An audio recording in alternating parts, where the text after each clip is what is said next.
முக்கியமான happy news இருக்கு. நம்ம நியூஜன் வந்து இன்னைக்கு ரிசல்ட் விட்டுருக்காங்க. மேக்ஸிமம் நம்ம குரூப்ல இருக்கவங்க மேக்ஸிமம் வாங்கியிருக்காங்க. எல்லாருக்குமே பயங்கரமான ப்ராஃபிட்ல இருக்கும் இப்போதைக்கு. ஓகே. எனக்குமே ப்ராஃபிட்ல வந்துருச்சு. எனக்கு வந்து ஒரு 7% என்னமோ நெகட்டிவ்ல இருந்தது. இன்னைக்கு பார்த்தீங்கன்னா, உங்களுக்கு ஆல்ரெடி ஒரு 3, 4% வந்துருச்சு. ஆல்ரெடி இப்ப இருக்க மார்க்கெட் படி 1000 கிராஸ் ஆயிருச்சு. 1001ல போயிட்டு இருக்கு நியூஜன். ஸோ எல்லாருக்குமே சந்தோஷம். அடுத்து வந்து நெறைய சந்தோஷம் இல்லாத விஷயங்கள் தான் இருக்கு. இருந்தாலும் அத பத்திலாம் இந்த வீடியோல பார்த்துரலாம். ரொம்ப சுவாரஸ்யமா தான் இருக்கும். இந்த வீடியோ ஃபுல்லா பாருங்க. இதுல வந்து டாலர பத்தி பார்க்குறோம். டாலர் வந்து வா ராஜா வார்ன்னு நம்ம கீழ தான் இழுத்துட்டு போறோம். கொஞ்சம் கீழ வந்துச்சுன்னா இன்னும் கொஞ்சம் நல்லா இருக்கும். சில்வர் இருக்கு, கோல்டு இத பத்தியெல்லாம் பார்க்க போறோம். அதுக்கப்புறம் இன்னைக்கு வந்து நிஃப்டி வந்து மந்த்லி எக்ஸ்பைரிங்க. ஸோ அதனால இன்னைக்கு வந்து நல்ல ஒரு ட்ராப்பா இது இருக்குமா? இல்ல இப்படியே கீழ போயிருமான்னு தெர்ல. எஃப்ஐ வந்து செல் பண்ண ஆரம்பிச்சுட்டாங்கன்னு நெனைக்கிறேன் தெர்ல. எஃப்ஐ டேட்டா இன்னைக்கு வந்தா தான் தெரியும். BSC, VBL, Gravita, Newgen, RVNL, HAL, Ajax engineering, Zentec, Coforge, Supreme petrochemical, Tata investment, மஸ்தாக் இந்த ஸ்டாக் பத்தியெல்லாம் பார்க்க போறோம். டோட்டலா 12 ஸ்டாக்கு. நமக்கு வந்து டெலகிராம் சேனல் இருக்கு, குரூப் இருக்கு. ஜாயின் பண்ணாதவங்க ஜாயின் பண்ணுவீங்க. நிறைய எக்ஸ்பீரியன்ஸ்டு இன்வெஸ்டர் வந்து அவங்களோட தாட்ஸ், அவங்களோட ஒப்பீனியன்லாம் நிறைய போடுறாங்க. எல்லாருக்குமே யூஸ்ஃபுல்லா இருக்கு. ஈவன் எனக்கும். ஓகே, வாங்க வீடியோல போகலாம். நிறைய புதிய இன்வெஸ்டர் வந்து நம்ம சேனலை பார்க்குறாங்க. ஸோ அவங்களுக்காக எல்லாரும் வீடியோட கமெண்ட் செக்ஷன்லையும் ஒரு மெசேஜ் வந்து பின் பண்ணி வச்சிருக்கோம். ஸோ நமக்கு வந்து செகண்ட் சேனலும் இருக்கு. அதில் வந்து ஆல்ரெடி 93 ஸ்டாக் நம்ம வந்து 93 ஸ்டாக்கை வந்து ட்ராக் பண்ணிட்டு இருக்கோம். ஸோ அந்த ஸ்டாக்கோட வீடியோவும் அதுக்கப்புறம் இப்போ வரைக்கும் நம்ம வந்து ஒரு 280 300 ஸ்டாக்ஸுக்கு மேலே ரிவ்யூ பண்ணிட்டோம். அந்த வீடியோவும் நம்ம அதில் போட்டிருக்கோம். ஸோ அதோட லிங்க்ஸ் எல்லாம் அதோட கமெண்ட் செக்ஷனில் நான் பின் பண்ணி வச்சிருப்பேன். அந்த வீடியோட கமெண்ட் செக்ஷனில் நீங்கள் இதை பார்த்தீங்கன்னா உங்களுக்கு யூஸ்ஃபுல்லாக இருக்கும். ஸோ செகண்ட் சேனலில் ஜாயின் பண்ணாதவங்க ஜாயின் பண்ணிக்கங்க. உங்களுக்கு யூஸ்ஃபுல்லாக இருக்கும். நிஃப்டி இன்னைக்கு வந்து நல்ல ஒரு கரெக்ஷன் மோட்ல தான் இருக்கு. ஆக்சுவலாக மேலே போகிறதா கீழே போகிறதா அப்படின்னு தெரியாம தான் இருக்கு இன்னுமே. கேண்டில் பாருங்க சென்டரில் தான் க்ளோஸ் ஆயிருக்கு. ஸோ மேக்ஸிமம் ஆப்ஷன் ட்ரேடிங் பண்ணுறவங்களுக்கு இந்த இந்த ஃபார்மிங் தெரியும். நிறைய பேர் செல்லிங் பண்ணியிருந்தா இன்னைக்கு வந்து நல்ல ப்ராஃபிட் எடுத்திருப்பாங்க. சப்போஸ் இங்கே போகும்போது செல் பண்ணிட்டு இங்கே போகும்போது பை பண்ணியிருந்தா கூட நல்ல ஒரு இல்லை சிஇலே சிஇபி பி வந்து செல் பண்ணியிருந்தா கூட நல்ல ப்ராஃபிட் கிடைச்சிருக்கும் இன்னைக்கு. பட் எப்படி இருந்தாலும் நம்ம ஆப்ஷன்ஸ் ட்ரேடிங் நம்ம பண்ண போகிறதில்ல. ஒரு எக்ஸாம்பிளுக்காக சொல்கிறேன். ஸோ இன்னைக்கு வந்து 0 அந்த மாதிரி தான் க்ளோஸ் ஆயிருக்கு. இன்னும் க்ளோஸ் ஆகலை. ஆல்ரெடி இன்னும் மார்க்கெட் வந்து ஒரு 45 நிமிஷம் இருக்குங்க. ஓகே, நான் இந்த டைமில் தான் வீடியோ ரெக்கார்ட் பண்ணுறேன். எனக்கு இப்போ தான் பிரேக்கு. ஓகே, கிஃப்ட் நிஃப்டி வந்து ஒரு 86 பாயிண்ட்ஸ் நெகட்டிவ்ல இப்போ ட்ரேட் ஆகிட்டு இருக்கு. ஸோ இது நிஃப்டி வந்து 25,925 அந்த ரேஞ்சில் ட்ரேட் ஆகிட்டு இருக்கு. ஓகே, ஸோ இது வந்து நம்ம ஆக்சுவலாக நம்ம எக்ஸ்பெக்ட் பண்ணுறது தான் ஒரு 26,300 போனாலே ஆல் டைம் ஹை போயிடும் அப்படின்னு. பட் அது எப்படி இருந்தாலும் கொஞ்சம் எப்பயுமே இம்மிடியேட்டாக போயிடாதுல்ல. நம்ம நினைக்கிறதுமே நடந்துடாதுல்ல. ஸோ கொஞ்சம் வெயிட் பண்ணலாம். மேக்ஸிமம் நமக்கு பாசிட்டிவ் சென்டிமெண்ட் தான் இப்போ வரைக்கும் காமிச்சிட்டு இருக்காங்க. பட் இது எப்படி நெகட்டிவாக போகுமான்னு கூட தெரில, பார்க்கலாம். டவ் ஜோன்ஸ் வந்து already tau Jones, S&P 500, Nasdaq இது எல்லாமே பாசிட்டிவ் தான் இருக்குது. ஆக்சுவலாக மேக்ஸிமம் ப்ராஃபிட் புக்கிங் பண்ணுறாங்கன்னு நினைக்கிறேன். ஏசியன் மார்க்கெட்ஸ் மேக்ஸிமம் ரெட்டில் தான் க்ளோஸ் ஆகிருக்கு. கொஞ்சம் ஸ்டாக்ஸ் எல்லாம் கொஞ்சம் இண்டெக்ஸ் எல்லாம் வந்து ரெட்டில் ட்ரேட் ஆகிட்டு இருக்கு. ஸோ மேக்ஸிமம் வெயிட் பண்ணி பார்ப்போம். நமக்கு வந்து இன்னைக்கு மந்த்லி எக்ஸ்பைரி நிஃப்டி. ஸோ அந்த ரீசன்னால தான் நமக்கு வந்து ஒரு ஒரு சென்டிமெண்ட் இப்படி இருக்கு. பியரிஸ் எஃப்ஐடிஏ டேட்டா இது பார்த்தீங்கன்னா நேற்று வந்து எஃப்ஐ வந்து செல் பண்ணி தான் வச்சுருக்காங்க. ஓகே, ஸோ பட் டிஐஐ கண்டினியூஸாக வாங்கிட்டு தான் இருக்காங்க. ஒரே ஒரு டைம் ப்ராஃபிட் புக்கிங் பண்ணியிருக்காங்க, அவ்வளோதான். அதுக்கப்புறம் ஃபுல்லாகவே வாங்கிட்டு தான் இருக்காங்க. இந்த மந்தில் மட்டும் 36,000 கோடிக்கு மேலே வாங்கியிருக்காங்க. நம்ம எஃப்ஐஏ வந்து ஆல்மோஸ்ட் 300 கோடிக்கு மேலே வித்து தான் இருக்காங்க ஓவராலாக பர்சன்டேஜ் பார்க்கும்போது. ஸோ பார்க்கலாம் அடுத்தடுத்து மேபி இன்னைக்கு என்ன நடக்கும்னு எனக்குமே ஆசையாக இருக்குது, என்ன தெரிஞ்சுக்கலான்னு. என்ன இன்னைக்கு வந்து மந்த்லி எக்ஸ்பைரி. ஸோ நாளைக்கு ட்ரேடிங் நாளாண்டிக்கு ட்ரேடிங்லாம் முக்கியமான ட்ரேடிங் செஷனாக இருக்கும் நமக்கு. ஏன்னா அப்போ தான் ஆப்ஷன்ஸ் பையர் செல்லர்ஸ் எல்லாம் அவங்க ஸ்டாக்ஸு அவங்களோட அந்த ஆப்ஷன்ஸ் ப்ரீமியம் வந்து இங்கங்கே செட் பண்ணுவாங்க. அதில் தான் நமக்கு தெரியும் நிஃப்டி மூவ்மெண்ட்டு. யூஎஸ் டாலர் வந்து பாருங்கள் கொஞ்சம் நெகட்டிவாக இருக்குது. ஸோ இதை வச்சு தான் சொன்னேன், கொஞ்சம் கீழே வந்துச்சுன்னா இன்னும் நல்லாயிருக்கும். 98 கீழே வந்துருச்சுன்னா நமக்கு ஒரு நல்ல ஒரு சென்டிமெண்ட் இருக்கும். ஸோ ஆல்ரெடி நிஃப்டியை மேலே கூட்டி போயிடலாம். பட் அந்தளவுக்கு வருமானு தெரில, பார்க்கலாம். சில்வர் பீஸ் ஆக்சுவலாக சில்வர் வந்து தெரிலங்க. இது ஃபுல்லாக அதாவது இவங்க வந்து சரியான மேனிப்புலேஷன் பண்ணியிருக்காங்க. சில்வரில் சரியான மேனிப்புலேஷன் நடந்திருக்கு. பெரிய பெரிய இன்வெஸ்டர்லாம் இந்த இந்த டைமுக்கு அப்புறம் ஃபுல்லாக பல்காக வாங்கிட்டு இப்போ நிறைய பேர் வாங்கிட்டு இப்போ வாங்கினவங்களாம் என்ன ஆக போகிறாங்கன்னு தெரில. ஆக்சுவலாக தமிழ்நாட்டிலலாம் சில்வரே அதாவது கடைகள் ஃபுல்லாக எதுவுமே இல்லை அப்படின்லாம் நியூஸ் வந்தது. சில்வர் அந்தளவுக்கு டிமாண்டாக இருந்தது அப்படின்னு. இப்ப வாங்குனவங்கலாம் யோசிப்பாங்க, "ஐய்யய்யோ! நம்ம அந்த டைம்ல வாங்கிட்டோம். இப்ப ரொம்ப கீழ போயிட்டுருக்கு." ஸோ இது வந்து மேனிபுலேஷன் கூட இருக்கலாம். ஏன்னா பெரிய பெரிய பிளேயர்ஸ்லாம் இந்த மாரி பண்றாங்க. கோல்டும் அதே மாரி தான். நல்ல ஒரு ராலி குடுத்தது. இப்போ வந்து கீழ போயிட்டுருக்கு. பட் கோல்டு வந்து அந்த அளவுக்கு கீழ இறங்குமான்னு தெரியல. பட் சில்வர் வந்து நல்லா இறக்குறாங்க கீழ. ஸோ இதுக்கப்புறம் நம்ம வந்து சப்போர்ட் பாயிண்ட் 118 தான் சில்வருக்கு பார்க்குறோம். கோல்டு வந்து 87லாம் வந்துச்சுன்னா நமக்கு ட்ரை பண்ணலாம். நல்ல ஒரு என்ட்ரியா கூட இருக்கும். ஏன்னா அந்த அளவுக்கு கீழ வருமான்னு தெரியல என்னகிட்ட கேட்டா. ஒரு 92 அது கூட கொஞ்சம் கஷ்டம் தான். இது வந்து ஒரு இந்த இடத்துல வந்து நல்ல ஒரு சப்போர்ட் இருக்கு. பார்க்கலாம் இது என்ன ஆகும்னு. க்ரூட் ஆயில் இதுக்கப்புறமாச்சும் விமோசனம் கிடைக்குமான்னு தெரியல. க்ரூட் ஆயில் கொஞ்சம் மேல போச்சுன்னா, நம்ம இந்த ஆயில் இந்தியா ஸ்டாக்ஸ நானும் வித்துறலான்னு தான் பார்க்குறேன். ஆனா அது போகவே மாட்டேங்குதுங்க மேல. இது பாசிட்டிவ், நெகட்டிவ் இந்த ட்ரம்ப் இங்கேருந்து 3 வருஷம் கழிச்சுட்டு போனா மட்டும் தான் நமக்கு வந்து பாசிட்டிவ் இருக்குமோ தெரியல ஆயில் இந்தியாக்கு. நியூஜென் இந்த ஸ்டாக் வந்து இன்னைக்கு நல்ல ரிசல்ட் கொடுத்துருக்காங்க. 16% வந்து ப்ராஃபிட் மேலே போயிருக்கு. அது மாதிரி 11% வந்து மேலே போய் ரெவன்யூ வந்து அப் ஆயிருக்குன்னு சொல்கிறாங்க. ஸோ இது வந்து நல்ல ஒரு பாசிட்டிவ் சென்டிமெண்ட் தான். ஆல்ரெடி நான் இந்த சார்ட் ப்ரிப்பேர் பண்ணி 926 ஆக்சுவலாக இந்த டைமில் வந்து 1000க்கு மேலே கிராஸ் ஆயிருச்சு. ஸோ இதுக்கு மேலே போச்சுன்னா நமக்கு வந்து சரி 1034ங்கிறது ஒரு சின்ன ஒரு ரெசிஸ்டண்ட்டாக இருக்கும். அதை வந்து கட் பண்ணி மேலே போச்சுன்னா அப்பர் சர்க்யூட் தான் டுடே இன்னைக்கே போக சான்ஸ் இருக்குது. அப்பர் சர்க்யூட்டு. ஸோ இது வந்து ஒரு சின்ன ரெசிஸ்டண்டாக இருக்கும். ஒரு 1075ங்கிறது ஒரு சின்ன ஒரு ரெசிஸ்டண்டாக இருக்கும். அதுக்கு மேலே போச்சுன்னா இன்றைக்கே போயிருன்னு தான் நினைக்கிறேன். தெரில. ஏன்னா இவங்க வந்து ஸ்டாக் ப்ரைஸ் வந்து மேலே ஏற்றணும் அதுக்காகவே ரிசல்ட் வந்து இந்த டைமில் விட்டுருக்காங்க. மேக்ஸிமம் ரிசல்ட் பாருங்கள் இந்த ட்ரேடிங் செஷன் முடிஞ்சதுக்கப்புறம் தான் விட்றாங்க. பட் இந்த ஸ்டாக் மேலே போகணும் அதுக்காக விட்டுருக்காங்க. இன்னொன்று இந்த டைமில் நிறைய பேர் பை பண்ணிக்கிட்டு இருந்தாங்க. ஸோ அது அவங்களுக்கெல்லாம் இப்போ வந்து லக்கு. ஸோ நம்ம குரூப்லேயுமே நிறைய பேர் பயனடைச்சிருப்பாங்க. எல்லாருக்கும் வாழ்த்துக்கள். நானும் தான். ஓகே. இவங்க வந்து ஐடி கம்பெனி நல்ல கம்பெனி தான். நம்ம வந்து ப்ராஃபிட் இப்போ நீங்கள் பாருங்கள் மேபி நாளைக்கு கூட எப்படி ட்ரேட் ஆகும்னு. ஸோ அதை பார்த்துட்டு கூட நீங்கள் ப்ராஃபிட் புக் பண்ணலாம். ஸோ இன்றைக்கே கூட அப்பர் சர்க்யூட் போனால் கூட உங்கள் இஷ்டம் தான். ஏன்னா இவங்க வந்து இங்கே இருந்து நல்ல ஒரு டவுன் போயிருக்காங்க. ஸோ இப்போ வந்து மேலே ஏறி இருக்கு. ஸோ இப்போ வந்து ப்ராஃபிட் புக்கிங்லாம் கொஞ்சம் நடக்கும். ஸோ மேலே போயிட்டு சின்னதாக கரெக்ஷன் ஆகி இப்படி தான் போகும்னு நினைக்கிறேன். கன்சல்டேஷன் கூட ஆகும். இல்லை தெரில. ஸோ இது நம்ம ப்ரெடிக்ட் பண்ண முடியாது. நம்ம ப்ரெடிக்ட் பண்ணது இங்கே வந்து நிறைய பையர்ஸ் இருக்காங்க. மேலே போகும்னு நம்ம ப்ரெடிக்ட் பண்ணோம். அது வந்து நடந்துருச்சு. அடுத்து வந்து HAL ஹிந்துஸ்தான் ஏரோநாட்டிக்ஸ். இந்த கம்பெனி வந்து ரிசல்ட்டுக்காக வெயிட் பண்ணிட்டு இருக்கோம். இவங்கள்ட்ட வந்து ஒரு ஆர்டர் வந்து அதாவது MOE memorandum of understanding okay. இது வந்து இவங்க போட்டிருக்காங்க ரஷ்யாவோட ஓகே. யுனைடெட் ஏர்கிராஃப்ட் கார்ப்பரேஷன் இந்த கம்பெனியோட ரஷ்யா அவங்க வந்து அவங்கள்ட்ட MOE சைன் பண்ணியிருக்காங்க. இதில் வந்து மாஸ்கோ ரிலேட்டடான பிஸ்னஸ் பண்ண போகிறாங்க. ஆக்சுவலாக ஏர்கிராஃப்ட் SJ-100 இன் மாஸ்கோ. ஸோ இந்த ஏர்கிராஃப்ட்க்கு இவங்களுக்கு MOE சைன் பண்ணியிருக்கிறதுனால இந்த ஸ்டாக் வந்து மேலே போகும்னு நான் நினைக்கிறேன். பட் ரிசல்ட் வந்ததுக்கப்புறம் கூட இதை மேலே ஏற்றுவாங்க. இதெல்லாம் நல்ல ஒரு பிஸ்னஸ் தான். நல்ல ஒரு மூவிங்கில் இருக்குது. HAL எல்லாருக்குமே தெரியும்.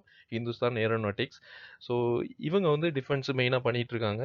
ஏரோநாட்டிக்ஸும் பண்ணுறாங்க. ஆக்சுவலாக இவங்க வந்து சப்போர்ட்டு பாருங்கள் 4600 அது வந்து நல்ல ஒரு சப்போர்ட்டாக இருக்கும். ஸோ அதை கிராஸ் பண்ணி கீழே வந்துச்சுன்னா 4400 பட் அந்தளவுக்கு வருமானு தெரில. இவங்க விட மாட்டாங்க. இதெல்லாம் மேக்ஸிமம் இதுவே ஒரு சப்போர்ட்டாக தான் இருக்குது. இதுக்கு மேலே போச்சுன்னா நல்ல ஒரு ஆல் டைம் ஹை போக சான்ஸ் இருக்குது. இது ஆல்ரெடி மேலே தான் இருக்குது. இப்போ எல்லாம் வாங்குற மாதிரியெல்லாம் இல்லை. கொஞ்சம் வெயிட் பண்ணி தான் வாங்கணும்.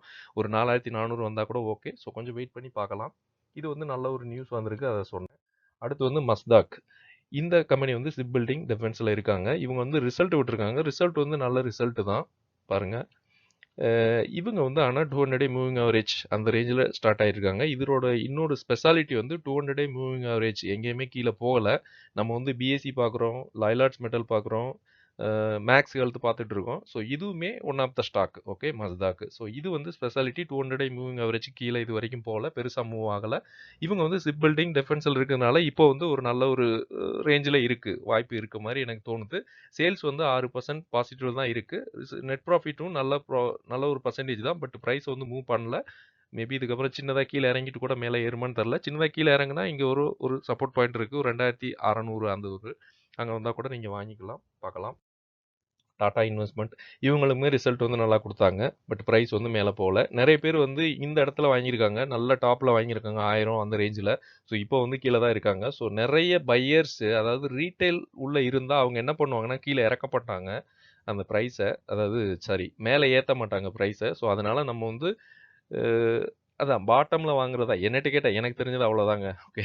ஏன்னா நெறைய பேர் சொல்லுவாங்க, "எதுக்கு நண்பா நீங்க வந்து மேல போம்போது வாங்க மாட்டேங்கிறீங்க?" அப்படின்னு. நான் வந்து எப்பயுமே பாட்டம் ஃபிஷிங் மட்டும் தான் பண்ணுவேன். நான் வந்து வாங்கணும்னா அட்லீஸ்ட் இந்த பாயிண்ட் தான் எனக்கு வந்து பையிங் பாயிண்ட்டா இருக்கும். அதுக்கு கீழ வந்துச்சுன்னா ஓகே. அது ரொம்பலாம் கீழ போகாது. இது இங்க வரைக்கும் போயிட்டு ஆல்மோஸ்ட் ரூ. 1200 வரைக்கும் போயிட்டு 750னா 50% நமக்கு வந்து இதுங்க. டிஸ்கவுண்ட்ல கிடைக்குது. அதுக்கப்புறம் 50% கீழ போனா ஜீரோலாம் எந்த ஸ்டாக்குமே ஆவாது. இதெல்லாம் நல்ல கம்பெனி டாடா குரூப்ல இருக்குது. Asset management. அதனால நம்ம வந்து இந்த மாரி பாட்டம் ஃபிஷிங் பண்ணிட்டோம்னா, அதுக்கப்புறம் சின்ன சின்னதா மேல போம்போது நமக்கு வந்து சின்ன ஒரு ப்ராஃபிட் கிடைச்சாலும் ஓகே தானே. 10% மேல போனா கூட நல்ல ப்ராஃபிட் கிடைக்கும். பட் நம்ம பயம் இல்லாம இருக்கலாம். எல்லாத்தையுமே மேல வாங்கிட்டு இப்போ வந்து வெயிட் பண்ணிட்டு இருக்கோம். பட் இது எப்ப மேல கொண்டு போவான்னு தெரியாது இந்த பிரைஸ். நீங்க ஆவரேஜ் பண்ணி உங்கள்ட்ட 1,00,000 இருக்கா? இத ஆவரேஜ் பண்றதுக்கு நீங்க எவ்வளவு? எகைன் 1,00,000 போட்டா தான் இதுல பாதியே வரும். சப்போஸ் இங்க வாங்கியிருக்கீங்க 1000 போட்டிருக்கீங்க. ரூ. 1000 வாங்கியிருக்கீங்கன்னா, இப்போ வந்து 820 அந்த ரேஞ்சில ட்ரேட் ஆயிட்டு இருக்கு. இத வந்து ஆவரேஜ் பண்ணணும்னா, இதுக்கு ஈக்குவலா 1,00,000 போட்டா மட்டும் தான் உங்களோட ஆவரேஜ் பிரைஸ் மிடில்ல வரும். ஸோ அத பார்த்துங்க. அது கொஞ்சம் ரிஸ்க் இருக்கு. அதனால நம்ம வந்து பாட்டம் ஃபிஷிங் தான் மேக்ஸிமம் பண்றோம். Zentek இந்த கம்பெனியுமே ரிசல்ட் வந்து நல்லா விடல. இருந்தாலும் பிரைஸ் மேக்ஸிமம் கீழ இறக்கல. நான் எதிர்பார்த்தேன் பிரைஸ் வந்து நல்லா அடிச்சு கீழ இறக்கிருவாங்கன்னு. Net profit -5%. பட் சேல்ஸ் வந்து 28% டிக்ளைன் ஆயிருக்கு. என்ன ரீசன் தெரியல. சேல்ஸ் இவங்களுக்கு அதிகமாகணும் ஷூரா. ஏன்னா இவங்க வந்து எலக்ட்ரானிக் எக்யூப்மென்ட், ட்ரோன்ஸ் இந்த ரிலேட்டட் பிசினஸ்ல இருக்காங்க. நமக்கு பாராமிலிட்டரி இந்த ஃபோர்ஸஸ், அதுக்கப்புறம் டிஃபென்ஸ் இவங்களுக்கெல்லாம் சப்ளை பண்றாங்க. பட் பிரச்சனை என்னன்னா இவங்களுக்கு சேல்ஸ் இன்க்ரீஸ் ஆகல. அதனால இந்த பிரைஸ வந்து கொஞ்சம் கீழ வச்சிட்டு இருக்காங்க. பட் இந்த அளவுக்கு அடியான வேற ஸ்டாக்கா இருந்துச்சுன்னா கீழ ஆல்ரெடி 1000 அந்த ரேஞ்சுக்கு இறக்கி விட்டுருப்பாங்க. இப்போதைக்கு வாங்கலாமான்னா நீங்க வந்து எஸ்ஐபி மாதிரி தான் வாங்கணும். கொஞ்சமா ஆவரேஜ் பண்ண ட்ரை பண்ணுங்க. ஏன்னா இது வந்து சேல்ஸ் அடியானதுனால நெறைய பேர் இவங்களுக்கு நம்பிக்கை போகும். இப்ப நானே சொல்றேன்ல, நான் இந்த ஸ்டாக்லாம் வாங்கல. பட் நெறைய நம்ம நண்பர்கள் வாங்கியிருக்காங்க. இது வந்து நல்ல சப்போர்ட் லைனா இருக்கு அப்படின்னு நான் சொல்லியிருந்தேன். பட் ஃபியூச்சருக்கு வந்து இந்த கம்பெனி சூப்பரான கம்பெனி. அதனால கொஞ்சம் கீழ போனா நீங்க வந்து ஆவரேஜ் பண்ண ரெடியா இருக்க மாரி இருந்தா வாங்குங்க. நல்ல ஒரு கம்பெனி இதெல்லாம். அடுத்து வந்து சுப்ரீம் பெட்ரோகெமிக்கல். இவங்களுக்குமே ரிசல்ட் விட்டுருக்காங்க. பட் ரிசல்ட் பயங்கரமா அடி வாங்கியிருக்கு. இதெல்லாம் வந்து கொஞ்சம் வெயிட் பண்ணி கூட நீங்க வாங்கலாம். என்னோட ஒப்பீனியன். இது கம்மியா டிமாண்ட் எப்பயுமே இருக்கும் இந்த கம்பெனியெல்லாம். ஸ்பெஷாலிட்டி கெமிக்கல் செக்மெண்ட்ல இருக்காங்க. இவங்க வந்து ஒரு 717 அந்த மாரி வந்தா கூட ட்ரை பண்ணலாம். நானுமே ட்ரை பண்ண மாரி தான் இருக்கு. இந்த கம்பெனில நல்ல குரோத் கம்பெனி. நம்மளும் தான் ட்ராக் பண்ணிட்டு இருக்கோம். அதான் நம்ம பார்த்துட்டு இருக்கோம். அவங்க ரிசல்ட் இந்த தடவ வந்து 50% அடி வாங்கியிருக்கு. அதனால கொஞ்சம் வெயிட் பண்ணி வாங்குறது நல்லது. பிரைஸ மேல ஏத்துனா மேபி ட்ராப்பா இருக்கும். அதனால நீங்க அத நம்பாதீங்க. கொஞ்சம் கீழ வரட்டும் வெயிட் பண்ணுங்க. ஏன்னா இவங்க சேல்ஸ் மட்டும் தான் நம்ம மெயினா பார்க்குறோம். ரிசல்ட் நெட் ப்ராஃபிட்டோட சேல்ஸ் நீங்க மெயினா பாருங்க. சேல்ஸ் வந்து இன்கிரீஸ் ஆகல. அதனால கீழ வர சான்ஸ் இருக்கு. கோஃபோர்ஜ். இவங்க வந்து ரிசல்ட் ஃபேன்டாஸ்டிக்கா குடுத்துருக்காங்க. பட் பிரைஸ பாருங்க. ஒரு சின்ன அப் போயிட்டு இப்போ வந்து கரெக்ஷன்ல இருக்கு. மேபி இன்னைக்கு க்ளோஸ் ஆகுறது எப்படின்னு தெரியல. இவங்க வந்து நல்ல ரிசல்ட் தான் குடுத்துருக்காங்க. நெட் ப்ராஃபிட்டுமே நல்ல ஒரு 86% சும்மா கிடையாதுங்க. சரியான பெர்சன்டேஜ். ஐடி செக்டார்ல இருக்க ஒரு கம்பெனி. இவங்க வந்து ஆல் டைம் ஹை பக்கத்துல தான் இருக்கு. ஸோ கொஞ்சம் வெயிட் பண்ணி பார்க்கலாம். ஆக்சுவலா இது ஆல் டைம் ஹையா 2000 கூட போக சான்ஸ் இருக்கு இவங்களுக்கு. ஏன்னா அந்த அளவுக்கு இவங்க குரோத் இருக்க கம்பெனி கோஃபோர்ஜுங்கிற கம்பெனி.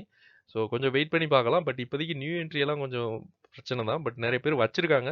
கேட்டதுனால நான் சொல்றேன். கொஞ்சம் வெயிட் பண்ணலாம். சப்போர்ட் வந்து ஒரு 1900 கூட ஒரு நல்ல ஒரு ரெசிஸ்டண்டா இருக்கும். நீங்க செல் பண்ணா கூட அங்க செல் பண்ணலாம். பட் கொஞ்சம் வச்சிருக்கலாம்னு தான் எனக்கு தோணுது. ஏன்னா ட்ரம்ப் வந்து பாசிட்டிவா பேசினா இந்த ஐடி செக்டார்லாம் கொஞ்சம் பூம் ஆகும். ஐடி, ஃபார்மா இதெல்லாமே பூம் ஆக சான்ஸ் இருக்கு. அடுத்து வந்து பிஎஸ்சி. இவங்க என்னங்க கீழ படுக்குறாங்க. ஆக்சுவலா 11த் அக்டோபர் வந்து ரிசல்ட் குடுக்குறாங்க. அது வரைக்கும் வெயிட் பண்ணலாம்னு தான் நான் பார்க்குறேன். இன்னொன்னு இன்னைக்கு அதாவது இப்போ ரீசென்ட்டா நான் இன்னைக்கு எடுத்து பார்த்தேன். இந்த டேட்டா வந்து கொஞ்சம் மாறி இருக்கு. நமக்கு வந்து எஃப்ஐ வந்து பை பண்ணியிருக்காங்கன்னு தான் நம்ம பார்த்தோம். இப்போ வந்து எஃப்ஐஐ வந்து எக்ஸிட் ஆகுறாங்க. ரீட்டெயில் வந்து இன்கிரீஸ் ஆகுறாங்க. இது 2மே நெகட்டிவ் கம்பெனிக்கு. தெரியல சின்ன ஒரு கரெக்ஷன் வருமா அப்படின்னு. இல்ல அப்படியே கீழ போயிருவாங்களான்னு. பட் எனக்கு அப்படி தோணல. ஒரு இங்க வந்துட்டு கூட சப்போர்ட் எடுப்பாங்க. 2280 அங்க வந்துட்டு கூட சின்ன ஒரு சப்போர்ட் இருக்க சான்ஸ் இருக்கு. பட் நான் விக்கிற மாரி இல்ல. வச்சுட்டு தான் இருக்கேன். பார்க்கலாம் இது என்ன ஆகும்னு. பட் இதெல்லாமே ஃபியூச்சர் நல்லா தானே இருக்கும் இந்த கம்பெனி. அதனால நான் வச்சுட்டு தான் இருக்கேன். பார்க்கலாம். பட் நெறைய பேரு வச்சுட்டு தான் இருக்காங்க. நான் வச்சுட்டு இருக்கனால நெறைய பேர் நம்ம குரூப்லயும் வச்சுட்டு இருக்காங்க. உங்களுக்கு மேபி 2500 வந்தா கூட நீங்க ட்ரை பண்ணலாம் ப்ராஃபிட் புக்கிங். பட் எனக்கு வந்து தேவையில்ல. அதனால நான் வச்சுட்டு இருக்கேன். எனக்கு வந்து அந்த ப்ராஃபிட் தேவையில்ல. நான் வந்து லாங் டெர்ம்க்காக பார்க்குறேன். ஏன்னா இந்த ஸ்டாக்லாம் நல்லா குரோத் இருக்கு. இன்னொன்று என்எஸ்சி வேற ஐபிஓவில் வரப்போகிறாங்க. அது வந்து இந்த கம்பெனிக்கு நெகட்டிவாக இருக்கும் அப்படின்னு நிறைய பேர் நினைக்கிறாங்க. ஸோ அதுக்கு ஆப்போசிட்டாக கூட ப்ரைஸ் மூவ் ஆகும். ஸோ நான் வந்து அந்த மாதிரி நினச்சிட்டு இருக்கேன். பார்க்கலாம் என்ன நடக்குதுன்னு தெரில, வெயிட் பண்ணி தான் பார்க்கணும். பட் இன்னைக்கு வந்து கரெக்ட் இல்லை. இன்னொன்று இது வந்து ஆப்ஷன்ஸ், அதாவது இது வந்து F&O, okay, future and options இந்த கம்பெனியில் இருக்குது. ஸோ அதனால் இன்னைக்கு ப்ரைஸை கீழே இறக்குறாங்களான்னு தெரியல. ஓகே, இன்னைக்கு எக்ஸ்பைரி, அதனால நிஃப்டி எக்ஸ்பைரி வேறு இருக்குல்ல. கிராவிட்டா இந்தியா, இந்த கம்பெனி வந்து அலுமினியம் லெட் ரீசைக்கிளிங்கில் இருக்காங்க. இவங்க வந்து 30th அக்டோபர் வந்து போர்ட் மீட்டிங் நடக்குது. மேபி அன்னைக்கு கூட ரிசல்ட் விடுவாங்க. இவங்களோட பாசிட்டிவ்னா லாஸ்ட் குவார்ட்டர் ரிசல்ட் வந்து நல்லா கொடுத்துருக்காங்க. பட் என்னன்னு தெரில, ப்ரைஸை மேலே ஏற்றலை. இப்போயுமே 52 வீக் லோவில் தான் இருக்குது. மேபி ரிசல்ட் நல்லா வந்துச்சுன்னா மேலே ஏற்றுவாங்கன்னு எனக்கு தோணுது. நம்மளுமே வச்சுட்டு தான் இருக்கோம். நல்ல ஒரு அமௌண்ட் போட்டு வச்சுருக்கோம். நம்ம குரூப்பில் இருக்கவங்களும் வச்சுட்டு தான் இருக்காங்க. பார்க்கலாம், இன்னும் 2 நாளில் தானுங்க, வெயிட் பண்ணி பார்க்கலாம் என்ன ஆகும்னு. அடுத்து வந்து விபிஎல்லுமே ரிசல்ட் வந்து நாளைக்கு 29th, இன்னைக்கு வந்து 28 தானே. ஓகே, நாளைக்கு ரிசல்ட் கொடுக்குறாங்க. இது ஒரு நல்ல கம்பெனி. இவங்களுமே நல்ல ஒரு லோவில் தான் இருக்காங்க. நிறைய பேர் லாக் ஆகிருக்காங்க. நாளைக்காவது விமோச்சனை கிடைக்குமான்னு தெரில, பார்க்கலாம். மேலே போச்சுன்னா எல்லாருக்கும் சந்தோஷம் தான். ஆர்விஎன்எல், ஆக்சுவலாக இவங்கள் வந்து நல்ல நல்ல ஆர்டர்லாம் கிடைக்குது, நிறைய ஆர்டர் கிடைக்குது. இப்போ ரீசெண்டாக கூட நேற்று கூட இவங்கள்ட்ட ஒரு நார்த் ஈஸ்டர்ன் ரயில்வேஸ் அவங்கள்ட்ட இருந்து 165 கோடி ப்ராஜெக்ட் ஆர்டர் கிடச்சிருக்கு. இருந்தாலும் இந்த ப்ரைஸ் மேலே போகலை. என்ன பண்ணிகிட்டு இருக்குன்னு தெரில இந்த ஸ்டாக்கு. கொஞ்சம் மேலே போய் எல்லாருக்கும் சந்தோஷத்தை கொடுத்தா நல்லாயிருக்கும். நம்மளுமே ரொம்ப நாளாக வெயிட் பண்ணிகிட்டு இருக்கோம். நானுமே இதில் மூணு டைம் ப்ராஃபிட் புக் பண்ணிட்டேன். இருந்தாலும் இப்போதைக்கு நமக்கு ப்ராஃபிட் தேவைப்படுது இந்த கம்பெனியில் இருந்து. ஸோ நிறைய பேர் இந்த கம்பெனியை வாங்கி வச்சுருக்காங்க. ஸோ கொஞ்சம் வெயிட் பண்ணி தான் பார்க்கணும். லாஸ்ட்டில் புக் பண்ண வேணாம். அஜாக்ஸ் இன்ஜினியரிங், இந்த கம்பெனியை பற்றி கேட்டிருந்தாரு ஒருத்தர். அவர் வந்து என்னன்னா என்ட்ரி ஆகலாமா, இப்போ வாங்கலாமா அப்படின்னு கேட்குறாரு. ஆக்சுவலாக இப்போ வாங்கலாமான்னா இவங்க வந்து ஆல்ரெடி இவங்க இப்போ உள்ளே வந்துட்டு ப்ரைஸ் ஸ்டார்ட் ஆனதுக்கு ஆல்மோஸ்ட் பக்கத்தில் தான் இருக்காங்க. வந்ததுலேருந்தே ஃபுல்லாக ஆக்சுவலாக இங்கே தான் என்ட்ரி ஆகிருக்காங்கன்னு நினைக்கிறேன். ப்ரைஸு ஒரு 580. இப்போ வந்து சின்னதாக ஒரு ரேஞ்சில் தான் இருக்குது. இந்த கேப்பு தான் இருக்குது. மேபி அதை ஃபில் பண்ணிட்டு மேலே போகுமான்னு தெரில. ஸோ அது வரைக்கும் நீங்கள் வெயிட் பண்ணுறது நல்லதுன்னு எனக்கு தோணுது. எனக்கு வந்து டெக்னிக்கல் சார்ட் படி நான் சொல்கிறேன். ஏன்னா இது ஒரு சென்டிமெண்ட் பாயிண்ட்டுங்க. அதாவது ஐபிஓவில் எப்போ ப்ரைஸ் வந்து ஸ்டார்ட் ஆகுதோ அந்த பாயிண்ட்டுக்கு சென்டிமெண்ட் பாயிண்ட்டு அங்கே வந்துட்டு நிறைய பையர்ஸ் வர சான்ஸ் இருக்குது. ஸோ அந்தளவுக்கு வருமானு தெரில. ஏன்னா இங்கே வந்து டச் ஆகிட்டு போயிருக்கு ஆல்ரெடி. ஸோ அந்த பாயிண்ட்டு டச் ஆகிட்டு போனால் கூட ஓகே, இல்லை நீங்கள் இப்போ என்ட்ரானு கூட ஆகலாம். பட் இந்த கம்பெனியோட டெக்னிக்கல் ஓகே, ஃபண்டமெண்டல் பாருங்கள். மார்க்கெட் கேபிட்டல் வந்து 6000 கோடி தான் இருக்குது. ஸோ கன்ஸ்ட்ரக்ஷன் இன்ஜினியரிங் பிஸ்னஸில் இருக்காங்க. இதோட நிறைய கம்பெனிஸ் இருக்குது. நீங்கள் அதை பார்த்துட்டு ட்ரை பண்ணலாம். இவங்களோட ரிசல்ட் வந்து லாஸ்ட் குவார்ட்டர் ரிசல்ட் வந்து நெகட்டிவாக தான் கொடுத்துருக்காங்க. அது ஒரு இஷ்யூ இருக்குது. ப்ராஃபிட் வந்து டிக்ளைன் ஆயிருக்கு. சேல்ஸ் 1% அது ஃப்ளாட்டு தான், ஓகே தான். லாஸ்ட் Q1 ரிசல்ட் நல்லா இல்லைன்னு தான் எனக்கு தோணுது. செப்டம்பர் 5ஆம் தேதி வந்து ஆனுவல் ஜென்ரல் மீட்டிங் வைக்கிறாங்க. ஸோ அதை பார்த்துட்டு கூட நீங்கள் டிசைட் பண்ணலாம். இவங்களோட ப்ரைஸ் ஃபோர்காஸ்ட் வந்து 49% மேலே போகுன்னு சொல்கிறாங்க. டவுன் வந்து 0 தான் போக சான்ஸ் இருக்குங்கிறாங்க. ஸ்டாக் பிஇ வந்து 28 இருக்குது. இண்டஸ்ட்ரி பிஇ 34 இருக்குது. இவங்க கொஞ்சம் அண்டர் வேல்யூட தான் காமிக்கிறாங்க. ப்ரைஸ் வந்து நல்லா கீழே தான் இருக்குது. டெப்ட் வந்து 1.77 crore. ஆக்சுவலாக டெப்ட் வந்து இவங்க ரிடியூஸ் பண்ணியிருக்காங்க. இது வந்து பாசிட்டிவ். டெப்ட் எக்விட்டி 0 தான் இருக்குது. Super positive. PEG ratio 0.49. இதுவுமே சூப்பர். பர்சன்டேஜ் நல்லா தான் இருக்குது. நீங்கள் நல்ல கம்பெனி தான் சூஸ் பண்ணியிருக்கீங்க. எனக்கு இதில் இஷ்டப்படாதது மீன்ஸ் எனக்கு நான் பார்க்காதது மார்க்கெட் கேபிட்டல் நம்ம 10,000 கோடிக்கு மேலே பார்க்குறோம். பட் உங்களுக்கு ஓகேனா ஓகே தான். சேல்ஸ் வந்து 5 இயர்ஸில் வந்து 23% கொடுத்துருக்காங்க. இவங்க இந்த வருஷம் வந்து 19% கொடுத்துருக்கு. இது ஓகே தான். இவங்களோட டிவைடட் எதுவும் கொடுக்கல. பட் ஓகே, நீங்கள் வந்து ட்ரை பண்ணலாம். பட் நான் சொன்ன மாதிரி தான், இந்த ஒரு பாயிண்ட் நல்ல ஒரு பாயிண்ட்டாக இருக்கும். அப்படி இல்லைன்னா நீங்கள் உங்களோடது தான் கையில் வந்து பஃபர் அமௌண்ட் வச்சுக்கிட்டு ட்ரை பண்ணுங்கள். கம்பெனி வேல்யூவேஷன் ஓகே தான் இருக்குது. ஏன்னா இவங்க வந்து டெப்டெல்லாம் ரிடியூஸ் பண்ணியிருக்காங்க. ஓகே ஃப்ரெண்ட்ஸ், அடுத்த வீடியோவில் பார்க்கலாம். நன்றி.